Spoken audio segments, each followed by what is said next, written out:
Ona bu borliq. Ona butun olam. Ona bu eng iliq qo'llar, bu xotirjamlik, cheksiz mehr. Yillar o'tgan sari ona, onajon, oyijon degan so'zni boshqacha qadriga yetar ekansan inson. Ulg'aygan sari bu so'zga judayam muhtoj bo'lib qolar ekan har bir inson.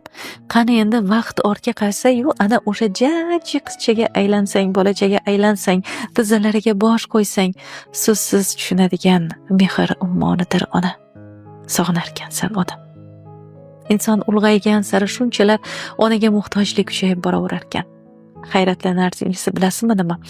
Sevgan yoring, jigargo'sha farzanding, hatto eng yaqining mehri ham mana shu bo'shliqni qalbdagi to'ldirmas ekan.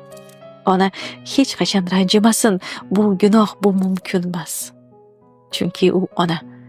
Robbim oyoqlari ostiga jannatlarni tashlagan buyuk siymo. Siz mening onamsiz deb bag'riga bosh qo'ying, yuzlariga termuling, hatto shu nigohlaringiz uchun ham Robbim sizga ajr savoblar beradi. Har kunni g'animat bilaylik, shoshiling, onangizga mehringizni izhor eting. Agar ijozat bersangiz, dilingizdagi so'zlarni men yetkazay.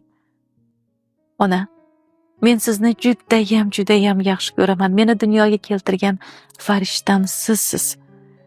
Bir parcha go'sht holimdan oq yuvib taragan mushtparimsiz. Xafa qilsam, darrov kechirgan mehri daryoyim.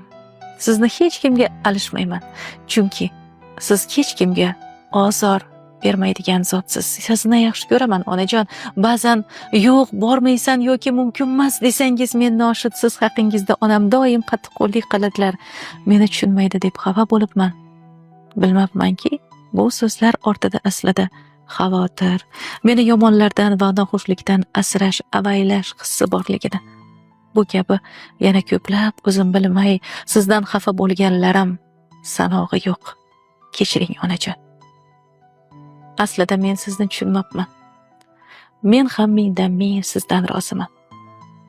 Afsuski, sizning so'zlaringiz biz farzandlarga oradan yillar o'tib yetib kelarkan, meni jannatim sizni poyingizda.